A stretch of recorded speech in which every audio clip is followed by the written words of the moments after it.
دوو جivînên rekaberiya Sûrî bê bejdariya Kurdan tên kirin. Operasyona bi navê Cezîretil Enbar bo derxistina bêîkcariya Daeş ji Iraqê dest pê dike. û Black Friday roja piştî cejna supazguzariyan daşkandina bihayan li bazarên Emerîkî.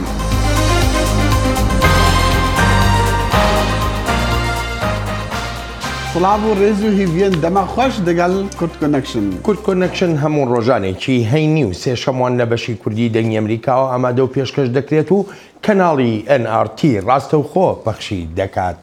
کۆبوونەوەکان لەسەر سووریا دەستپێکی کورد کۆنەکشنی ئەمڕۆمانە.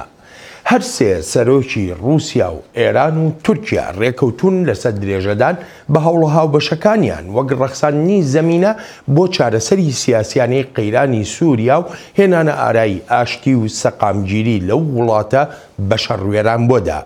دوا بە دوای ئەو کۆبوونەوەیەش عەرەبستانی سوودیە میوانداری کۆبوونەوەیەکی ئۆپۆزیسیۆن دەکا بەبێ ئەوەی نوێنەرانی کورد بانگێشت بکرێن وەک ئۆپۆزیسیۆنی سووریا. مۆسکۆ و تاران و ئەنکەرە دانیان ناوە بەوەی کۆبوونەوەکانی ئاستانە بەشداریەکی گرنگیانە بۆ لە هێنانە ئارایی ئاشتی و سەقامگیری لە هەندێک بەشی سووریادا. ئەمە سەنگی سەرەکی ڕاگەیاندنە هاوبەشەکەمانە کە لە ئەنجامی وتوێژەکەمان ڕێکەوتوین لەسەری، یعنی ئەو ناوچانەی لە ڕیزبەندی یەکەمماندا دەبن بۆ هاوکاری ئایندەیمان لە نێوان رووسیا و تورکیا و ئێراندا کە ڕۆڵی پێشەنگیان هەیە لە کاروباری سووریادا. ئامانجا تایبەتیەکانی خۆمان دیاری کردووە و هاوکاری نێوانیشمان لە کۆبوونەوەی ئاستانەدا ڕەنگ دەداتەوە. لەم کۆبوونەوەی سوچی لە رووسیا هەرسێ سەرۆک جەختیان کردوێتەوە لە پەرەپێدانی هاوکاری و پەیوەندیەکانی نێوانیشیان. هاوڕام لەگەڵ سەرۆک پۆتیندا سەبارەت بە هەبوونی پێویستی بۆ پێکانی ئامانجەکانمان وەک لەگەڵ سەرۆک ڕوحانی پێکەوە قسەمان کرد، هاوڕاین لەسەر ئەوەی پێویستە پەیوەندیەکانمان لە هەموو بوارەکاندا فراوان بکەین. ئەگەرچی پێشتر و هاوکاتی سەرکەوتنەکان بەسەر داعشدا لە عێراق و سووریاشدا ئێران جەختی دەکردەوە لەوەی شەڕی دژی تێرۆریزم کۆتایی پێهات، بەڵام سەرۆکی وڵاتەکە لە کۆبوونەوەکەی سوچی ڕایکی تری هەبوو. شەڕی دژە تۆریزم هێشتا کۆتایی نەهاتووە، لەژێر هەر بارێکدا بێت نابێت سەرکەوتنەکانی ئەم دواییەی دژی دەوڵەتی ئیسلامی سەرنجمان لا بدات لەسەر مەترسی تەکفیریەکان لە سووریا و لە ناوچەکەشدا. سەرۆکی ئێران لە رووسیاوە پەیامێکی دژە ئەمریکا دەنێرێ بۆ وڵاتانی ناوچەکە. هەندێک وڵات کە دوای ئەمریکا و ڕژیمی زایۆنی دەکەون لە ناوچەکەماندا هانی دابەشبوون و جیاوازی دەدەن لە نێو وڵاتاندا. ئەو ڕێبازی شەرەنگیزانەیان تایفەگەرایی و تیرەگەرایی بە دوای خۆیدا دێنێت. جیاواز لە تورکیا، رووسیا و ئێران پشتیوانە سەرەکیەکەی ڕژێمەکەی بەشار ئەسەدن لە کاتێکدا وەک شیکەرەوە دەڵێن هەر سێ وڵات خاڵی هاوبەش و خاڵی جیاوازیشان هەن. هەر سێ وڵات بە شوێن چاودێریی هاوبەشتان لە ناوچەکە بۆ هێورکردنەوەی ڕەوشەکە لە ئیدلیب و ڕێگەگرتن لە تورکیا لەوەی ڕاستەوخۆ لەشکریانە بەرەنگاری حکوومەتی سووریا و هەروەهاش هێزا کوردیەکان ببێتەوە. هەر بۆیە پێویستە پشتیوانی لە پرۆسەی سیاسی بکرێت لە ڕێی فشارخستنە سەر هەموو لایەنە پەیوەندیدارەکانەوە. ئەگەرچی بڕیار بوو ئەم کۆبوونەوەی سوچی ڕۆژی 18 مانگی 11 بکرێت، بەڵام دواخرا چونکە تورکیا بە توندی بانگێشکردنی کوردی بۆ ئەو کۆبوونەوەی ڕەت کردەوە. حکوومەتی تورکیا هەر زۆر نیگەرانە لەسەر ڕۆڵی لایەنە کوردیەکان لە باکووری سووریا. حکوومەتی تورکیا بە ئاشکرایی باسی لە شیانی کشانەوەی کردووە لە هەر جۆرە ڕێکەوتنێک ئەگەر بێت و رووسیا و ئێران نیگەرانیەکانی نەڕەوێننەوە. لە کۆبوونەوەکەی ئۆپۆزیسیۆنی سووریاشدا لە ڕیاز کورد وەک لایەنێکی ئۆپۆزیسیۆنی سووریا بانگێژ نەکرا بوو، هەرچەندە داواکانیش زۆر بوون بۆ بەشداری هەموو نایەنەکان و هەروەهاش بۆ بڕیاری هاوبەش. هیچ چارەسەریەک نایەتە ئارەوە بۆ سووریا بەبێ ڕێکەوتن و هاوڕایی سووریەکان لەسەر بنچینەی خواستی خەڵکی سووریا بەو شێوەی لە ڕێکەوتنی ژنێوی یەکدا هاتووە. لەگەڵ هەبوونی ناکۆچی بەرچاو لەو کۆبوونەوەی ڕیازدا، بەڵام یەکێک لە بڕیارەکان بەشداری ئۆپۆزیسیۆن بۆ بە یەک شان لە کۆبوونەوەی داهاتووی ژنێڤدا. ڕێکەوتوین لەگەڵ ئەمە دەبوون لەم کۆنفرانسەی ڕیازدا لەسەر پێکێنانی یەک شان تا لە کۆنگرەی ژنیڤدا بەشدار بێت. زیاتر لە 140 کەس بەشداری ئەم کۆبوونەوەی ڕیاز بوون و جەختیان دەکردەوە لەوەی نابێ بەشار ئەسەد هیچ ڕۆڵەکی لە سووریای ئایندەدا هەبێ، بەڵام هێشتاش نازانرێ ئایا ئۆپۆزیسیۆنی سووریا دەتوانێت بەرەنگاری خواستەکانی مۆسکۆ و تاران ببێتەوە.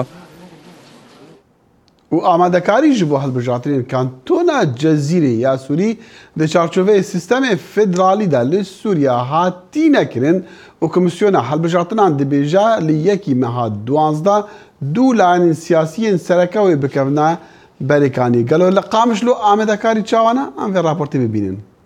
Konseya Bilind a serbixweya hilbijartinan li kantona Cezîrê dibêje amadekarî bi dawî bûne û partî û berbijêrên serbixwe niha di qunaxa propagandayê de ne û programê xwe ji bo hemwelatiyan pêşkêş dikin. هجمارة قامشلو يا قوائم دنا حيانا د بلداتن هر قائمة نواحي تشلو دكس بيكتين وج بلداتا سيو هشت كسن د بجار قامشلو دا نوتو شش نافندي دنك دايني هنا سر أستا دبلدا ودنا حيا لقامشلوية دو ليستين سركه هنا ليستيا نتوا ديمقراطيك و ليستيا هفبندي هيا و هر دوجي جبورا يا گشتي ولاتيان نرين خوا و برنامج خوا پیشکش دکن. هم تخوازن يعني يقوم دنگي خو بدن وا قارب من خدمت كي تشكيش في الشعبي بكش في ملاتي بكل شي وقت دجن ملت كاري ملت جيبينن وتشيغو جواتي خصم جيبينن يعني انت خوازن بسولو والله خدمتها بلد خوازن يعني خوازن خدمتها بكش بلد انك كماليات بلد كامل يعني مثلا زفت آب كهربائي لیستەیە نەتەوا دیموکراتیک گۆ هێزا سەرەکە ئاوێ پارتیا پێدەیە و پارتیین تەفدەمێنە و لکێلەکاوان پارتیین عەرەب خریستیان و ئاسووری هەنە. لیستەیە دن لیستەیە هەفبەندی گۆژ پارتیین هەفبەندیە کوردی لە سووریایە پێکتێن و پارتیا سەرەکە یاوێ پارتیا یەکێتی ئەلوەحدەیە و د پرۆگرامەوێ دەپاڵکێشە گۆ خالک هەیە دبێژە ئەوێ لە دژی گەندەلیێ خەباتێ بکە. ji bo nehiştina diyarya gendeliya aborî û rêveberî divêt her merovek hêja li ciyê xwe hêja be. Hêjaya gotinê got ev qunaxa duwemîn e ya hilbijartinên sîstema federalîzmên Bakurê Sûriyayê. Got beryana ha qunaxa yekemîn bi hilbijartinê komînan pêk hatibûn û niha li Qamişlo di lîsteyên sereke li ser rêveberên bajêr û di şaredariyan wê bikevin pêşbirga hilbijartinê de. متخصص انتخابات جهال وشيتر بانا مجال بهتر بعالم رهبانا ودنجي خدا بانا وانتخاب حربة مباشر عالمي باين وانتخابات فا دولتي ديتر فدرالي بركبي باش همو بيرو مشارك بين باش وتصعد عم جد خازن انه زيادة اهتمام هبه بشارعة بمؤسسات ولو اي طبعا تابعة بلدياتها هێوی ئاوەڵاتیان قامشلۆژی ئەوە گۆ پرزگرێکن سەرەکە یین باژێر مینە ئاو و کەهرەبێ پشتیوان هەلبژارتنان وەرن چارەسەرکردن. زانا عومەر دەنگی ئەمریکا قامشلو. شەڕەکان دژی تێرۆریستانی دەوڵەتی ئیسلامی لە ڕۆژاوای عێراق بەردەوامن. ئەمەش ئەو کردە لەشکریەیە کە سەرەکوەزیری عێراق بە دوا شکستی داعش ناودێری دەکات و هاوکاتیشە لەگەڵ داوای نەتەوە یەکگرتووەکان بۆ خێراکردنی پرۆسەی لێکۆڵینەوەکان لەو قسە و باسانەی هەن لەسەر پێشێلکاریەکانی هێزە ئاسایشیەکانی عێراق. پشتی دارکردنا چەکدارên Daişê ji bajarê Qaim ya li ser Tuxîbê Iraqê û Sûriye çekdarên Daişê li biyabana di navbera Iraq û Sûriyeda belav bûn. Leşkerê Iraqê dest bi operasyona wekû dibêjin paqijkirina devera Cezîra embar kirin. Serokvezîrê Iraqê Heyder el-Ebadî da zanîn ku çekdarên Daişê li Iraqê hatine şikandin lê ragahandina serkeftina yekcarî wê piştî nehêlana Daişê bit li tevaya xaka Iraqê. Leşkerê Iraqê û çekdarên Şîeyên Heşd Şeعبî bi berfirehî beşdarî şerî dikin ku peyvdarê Wizareta Navxweya Iraqê dibêjit di vê qonaxê da hevkariya tevaya hêzên parastina Iraqê giring e. انطلقت عمليات operasyona rizertina devera Cezîra Ambar bi beşdarbûna tevahiya hêza Iraqê û çekdarên Heşdê Şeعبî. Ev operasyon giring e ji bo nehêlana Daişê. Ji navbirina leşkerî ya çekdarên Daişê dawiye bi gefan naînit. Di vî demî da digel kirdanên leşkerî gereka rewşa ewlehiyê bête parastin û kar bo vegerandina kûcberan û berhevkirina xizmetan bête kirin. Jina birna Daişê ne bi tenê kuştina şervanê wan e. Divê rewşek bê peyda kirin, rêgirt be li hemberî vegera wan. تەوی کوچەکدارên حەشد شعبی ئەوێن بە فتوایەکە ئولی پەیدابوون لەگۆڕ قانونا عێراقê li jê rêberetiya Serokvezîrê Iraqê daye lê zor caran bi tawanên dijî xelkê sivîl li deverên sunnetê ne gunehbar kirin. Netewên êgirtî daxwaz ji hikûmeta Bexda kir dest bi lêkolînê li ser raportên rêxistiyên mafê mirovan bikir li ser zêdegaviyên çekdarên Şîe û leşkerê Iraqê dijî xelkê sivîl. Li demekî zû Wîzareta Derve ya Amerîka hejmareka komalên çekdarên Şîe li ser lêsta tîrûrê danan. Peyvdarê Hizbullaha Iraqê dibêjit tawanbarkirina Amerîka bo hejd şeعبî ji ber ku nebûne behrek ji berûka Amerîka.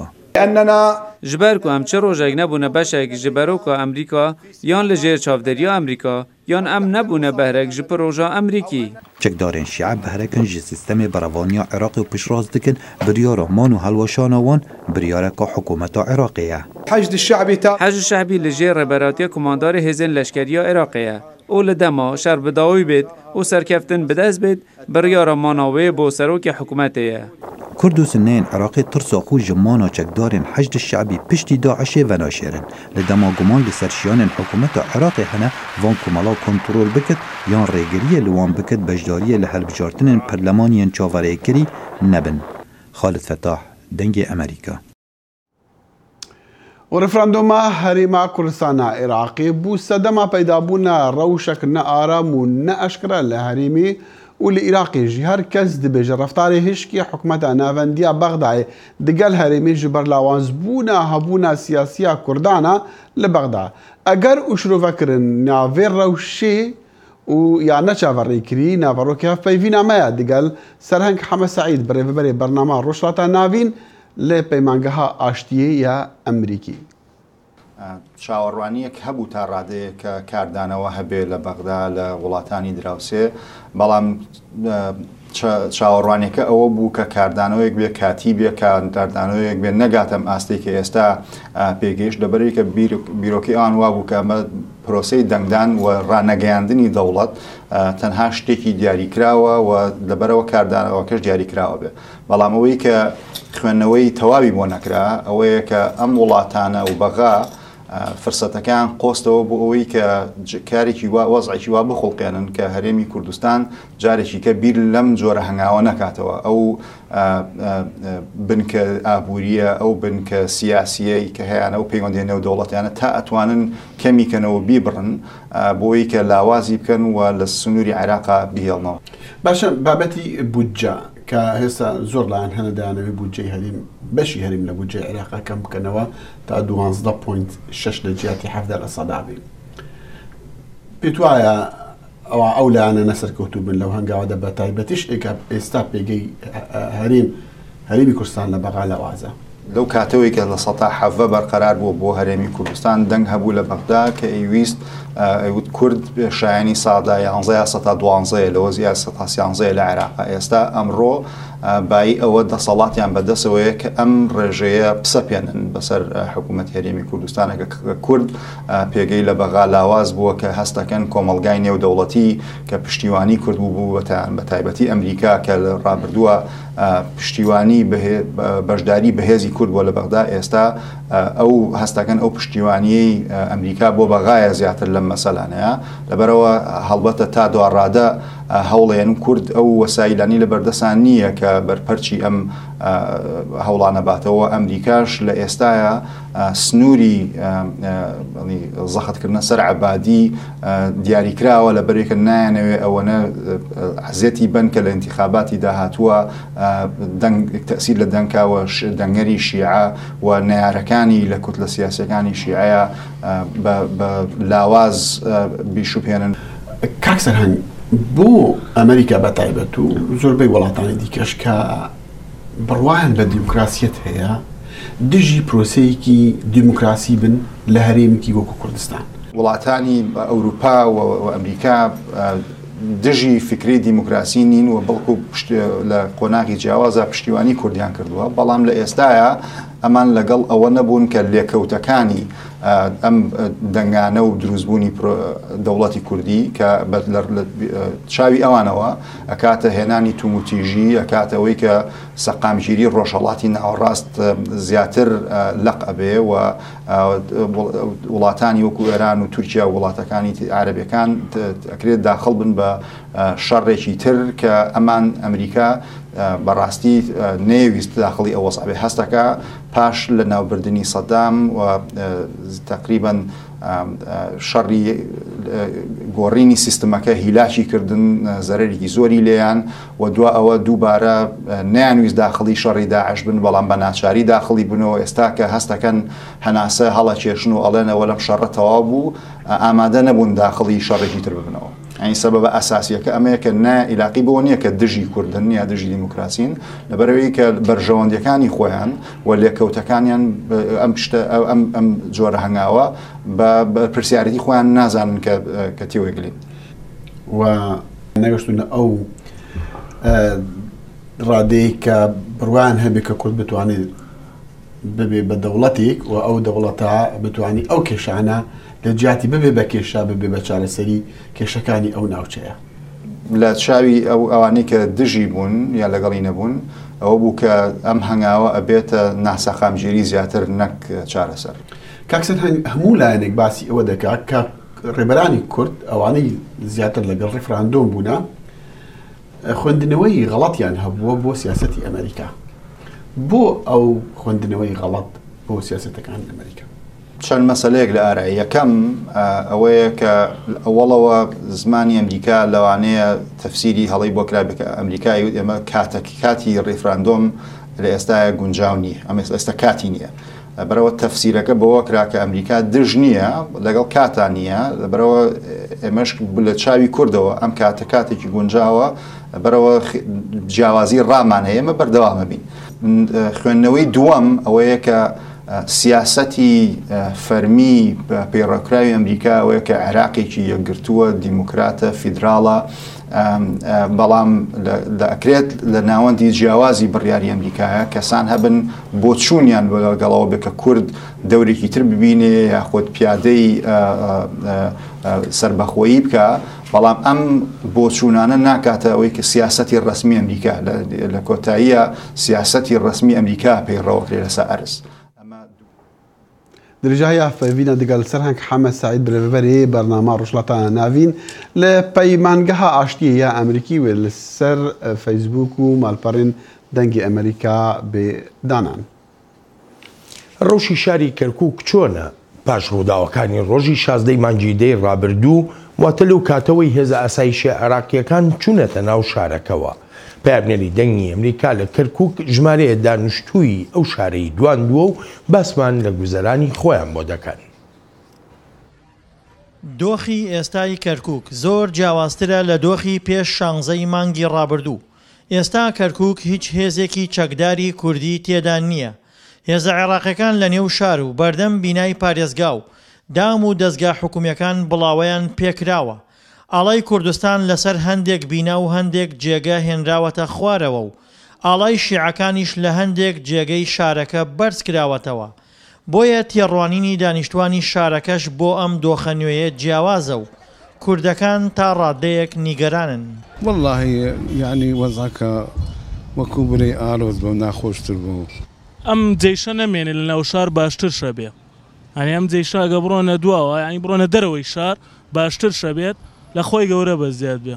ئێمە چیمانەوە کاکە سەمون بۆ نمونە سایق تەکسیم کاکە گیان هاتوومە دەرەوە 2003 بەرمەوە ماڵ تێگەی لە برات ڕستقی بۆ ماڵ و مناڵم پێیاکەم بەس من ئەگەر شەڕ بێ تاسیر لە منەکە کاکە کێشە بێ تاسیر لە منەکە.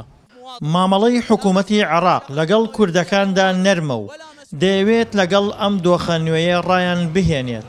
بەتایبەت کوردەکان لە هەندێک هەڵسوکەوتی هێزە عێراقیەکان نیگەرانن.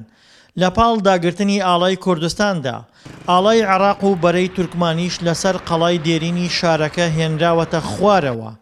پێکاتەکانی تریش دەڵێن گەر سیاسیەکان گرفت دروست نەکەن ئەوان لەگەڵ کووردا کێشەیان نییە. من خۆم تورکمانم خەڵ کەرکووکم خەرکرێ بەغا بەس یعنی کێشەمان نییە بە عارەب و تورکمان و کوردیان ئێمان یەک یعنی نەفەر یعنی عیبمان نییە کورد و عارەب تێکەڵن نایکەن هەندی باز بەشەر هەیە ئەوانە تێکەڵاکە ئەوانە کێشە دروستەکە بەس لەگەڕێمان نەوەڵە کێشەمان نییە. هەرچەندە بەشێک لە کوردەکانی کەرکووک هێشتا ئاوارەن، بەڵام جموجۆڵی هاوڵاتیان لە نێو شارەکەدا ئاسایی بۆتەوە. عەرەبەکانیش کە سوودمەندترین پێکاتەن لە گۆڕانکاریەکانی مانگی ڕابردوو پۆستی پارێزگاریان کەوتۆتە دەست. بەم دۆخە دڵخۆشن. ئیشەڵا قەیران نابێت و هەمووی چارەسەر دەکرێن و ئێمە هەمووان براین و هیچ جیاوازیەک لە نێوان عەرەب و کورد و تورکماندا نییە و لە ئێستاشدا هیچ جیاوازیەک نییە. سەقامگیری دۆخی ئێستای کەرکووک لەسەر پەیوەندیە سیاسیەکانی نێوان هەرێم و بەغدا دەوەستێتەوە. گەر ئەو دوولایەنە لە داهاتوودا بگەنە ڕێکەوتن ڕەنگە دۆخەکە ئاساییتر ببێتەوە. بە پێچەوانەوە مەترسی سەرهەڵدانی ئاڵۆزی زیاتر دەکرێت. دڵشاد ئەنوەر، دەنگی ئەمریکا، پارێزگای کەرکووک. کەچەکە 14 ساڵیە ئیزیا شەنگالێەوە کە هەزاران کەچ و ژنین دی دەستێ یان ڕاستی ڕەفتاری درڕندانەی ملیتانی کۆمەڵە دەوڵەتە ئیسلامی داعش بوونە لە دەمێک و کۆلە بوون دەستێواندا. راپۆرتێک ژە کامپەکی پەنابەران. ev keçejî bêbiher nebûye li demê hatina çekdarên Daeş bû ser Şengalê temenê wê 14 sal bûn. Çend caran kirîn û firotin pê hatiye kirin wekû cariye û zêdetir ji 3 salan li welatê Sûriyê jiyana xwe borandiye digel çekdarên Daeş. Zêdebarî çendîn caran hatiye eşkencedan. अच्छा रोजा बरजी बो नच माला का दे माला ते रुनसिन सूरी دسالوني بمن رقابون سوريا ترى تياري لي دا ووضع لي رقابنا خوشبو ام برنا ما يالي ام هشت هاي فاجين ما يالين بون ودورا مشان ما يالين دركتن يعني شر ورجي تيبون الطيارة لي دا ومش ورجي دركتن ام هانا يعني مالكي ودورا مهرب مش مهرب لي دا مهرب مع النبا بيبكي وصا اف كچه دبيجيت هنك كچن ازدي خود كشتن جبر تعدايا سكسي اواد جلت هاتا كرن و زيدباري كچن 89 سال تاتنا بكار آنين وكو صبايا يعني قلنا مهنك خود دالقان دب حمامي بخوا كشت نكار ريد خو قد كن قال لك يعني قال لك اخو كشت وقال لك بازان وقال لك تعدلي وونو لی داوی اوی کچه داخواست جلاین پیوندیدار و رکخراوین نی دولتی کر خول ازدی ام بکنه خودان و تایبت او جننج دستین چکدارین داعش قرطال بون جبرکونها او در روشکا گلک خراب دانه. کاو عمر دنگ امریکا دشتا موصل. سەرۆکی وڵاتە یەکگرتووەکانی ئەمریکا لە ڕۆژی سوپاسگوزاریدا ستایشی هێزە سەربازیەکانی ئەمریکای کرد بۆ ئەو خزمەتەی بە وڵاتەکەیان دەبەخشن. داناڵد ترامپ لە پەیامەکەیدا دەڵێت جێی شانازیە بۆی کە قسە لەگەڵ سەربازەکانی ئەمریکا دەکات و هەروەها سوپاسی پەروەردگاریش دەکا بۆ ئەو ئازادیەی هەیە کە سەربازەکانی ئەمریکا بە ئازایەتی خۆیان ئەو ئازادیە دەپارێزن و بەرگریشی لێ دەکەن. سەرۆک ترامپ باسی لەوەش کردووە بڕیاری فراوانکردنی شەڕی ئەفغانستان بۆ سەرکەوتنە بەسەر دوژمناندا و سەربازەکانیش لە 3-4 مانگی ڕابردوودا توانیویانە وەرچەرخانێکی گەورە لە شەڕی ئەفغانستاندا بەدیبێنن. دواتر سەرۆک ترامپ سەردانی دامەزراوەی پاسەوانانی کەنارەکانی کرد و لەوێش بە سەربازەکانی وت لە ناو ئەمریکادا شتەکان بە باشی دەڕۆن بەڕێوە. وڵاتە یەکگرتووەکانی ئەمریکا بە وڵاتی دەرفەتەکان ناسراوە و خێزانێکی کوردی ڕۆژهەڵات توانیویانە سوود لە دەرفەتێک ببین و سەرکەوتوش بن تیایدا کە بە نمونەیەکدا دەنرێ لەو چیرۆکانەی لەسەر بەرەو پێشچوون و باشترکردنی ژیان و گوزەران هەن. ئێرە شوێنکاری خێزانێکە ماڵەوە نییە، باوکو و دایک و کوڕ و کچ پێکەوە بزنسێکی خێزانی کۆی کردوونەتەوە لە فەبەلەزەتەکەی فاتمۆس. لە ئەمریکا ژیان زەحمەتە، سروشتی کارکردن و باری ئابووری خێزانەکانی پەرتەوازە کردووە. بەڵام بۆ ئەم کوردەی کوردستانی ئێران بزنسێکی خێزانی کۆی کردوونەتەوە. جا ئێمە ئەو فرسەتەمان هەیە وەک من و خێزانم بەیەکەوە کار بکەین لە بزنسی خۆماندا بەڵام زۆربەی ئەفرادی دیکانە ئەو فرسەتەیان نییە بەڵام من بەش بە حاڵی خۆم بنەماڵەی خۆم بە بەختەوەر دەزانم کە منداڵەکانم لە لای خۆنم لەژێر چاوەلێری خۆمدانا خێزانم لە لای خۆشان بەشانی من ئیش دەکا ڕۆژگارێک لە فەی فاتمۆس تەنها بزنسی هاوڵاتێکی فارسی ئێران بووە بەڵام ئەوە زەمانێک بوو ئێستا زۆربەی شوێنەکانی ئەو خواردەمەنیە لە ناشفیر خاوەنەکەی کوردە وەختێک ڕۆژهەڵاتیەکان هاتن بۆ فاتمۆ ئەو بکەوتە ئەو فکرەی کە شعبەکانی خۆی کە دوو شعبەی هەبوون زیاتریان بکات چونکە کرێکاری زۆر بوو پاش ماوەیەکی دەتوانم بەڵام هەتا ساڵی 2003 کوردەکان کرێکاری ئەو بوونیانی بۆ ئەو کرێکاریان دەکرد لە ساڵی 2003 کوردەکان ئەوجار بەشەکانیان لە محەممەدی کەریمی کە بناغەتدا ڕێژەری فاتمۆس بوو کڕیەوە هەموو سەرەتایەک بۆ خەڵکی تاراوگەنشین زەحمەتە بە تایبەتی لە وڵاتێکی وەکو ئەمریکا بەڵام بۆ ئەم پیاوژنە ئەوەندەی نەویستووە نەک بە تەنها بۆ خۆیان منداڵەکانیشیان حەساو نەتەوە بەخۆم و بە منداڵەکانم کاوانم هەردووکیان شکۆڵە بوون فەرزاد و فەریدا فەردین و فریشتە لەگەڵمەدا لێرکانە کاریان دەکرد کە ئێستا الحەمدولیلا ئەوان هەردووکیان سەحابی ژن و منداڵی خۆیانن کەکسەکەم لێرکانەیە کوڕەکەشم لە دیبۆنیا سدی لەوێ ئینشاڵڵا کە مانێکی دکتۆراکەی وەردەگری بە ئومێدی خودای لەبەرەوەی ئەم بزنسەمان هەیە خێزانەکەمان نەک تەنها لە ڕووی داراییەوە پشتگیریان کردوین لە ڕووی سۆز و بەزەییشەوە پشتگیریان کردوین چوینەتە زانکۆ بەبێ ئەم بزنسە ئەوە نائەبوو یان هەر شتێکی ترمان ویستە بێت ئاسان هاتوۆتە دەستمان من و براکەم و خوشکەکەی دیکەم هەرچیەکمان هەیە بەهۆی باوک و دایکمانەوەیە کە زەحمەتی زۆریان چێشە ڕەنگە ئەم دایک و باوکە هەر کات لە خوێندەواری و سەرکەوتنی منداڵەکانیان بڕوانن ئیدی ئەو ماندووبوونە فەرامۆشەکەن خۆوتنی شەو ڕۆژ کارکردن و شەو نخوونی لە پشت ئەو ڕۆیانەوەیە یحیا بەرزنجی دەنجی ئەمریکا شاری ناشڤیل لە ویلایەتی تێنسی بلاک فرایدەی ڕۆژە پشتی جەژنە سوپاسگوزاریان ڕۆژە داشکاندنە بەهاین کەل و پەلانە لە بازارن ئەمریکی و وەرزی کڕینان دەست پێ دکا ئەف ناف نیشانە هەندێک و بازار پەرەیان کۆم بکن لێ بکرژی بە ئەرزانی پێداویستیان خۆیان ماڵی و یەن کەسان ژی بکڕن پڕانیا بازار و دکانان پشتینی شەف دەرگەهێن خواڤە دکن ئەف ڕۆژتێ هەژمارتن وەکە ڕۆژە هەری بە قەرەبالغا ساڵێ دە بازارن ئەمریکادا فدراسیۆنە نیشتیمانیە بازاران تەخمین دکە و 164 ملیۆن ئەمریکی وێ قازان جێ لە داشکاندنا بەهاین کەل و پەلان بکن و لوشوناوێ لەسەر مالپەڕان وێ بازارن خوا بکن هەلبەت ئەوە بۆ 164 ملیۆنانە بەڵێن بەڵام ئەس تێدانیم ئەس نەناوم منیشی تیانی هەتا ڕۆژا سێشەمبێ خوداحافیز هەر شاد بێت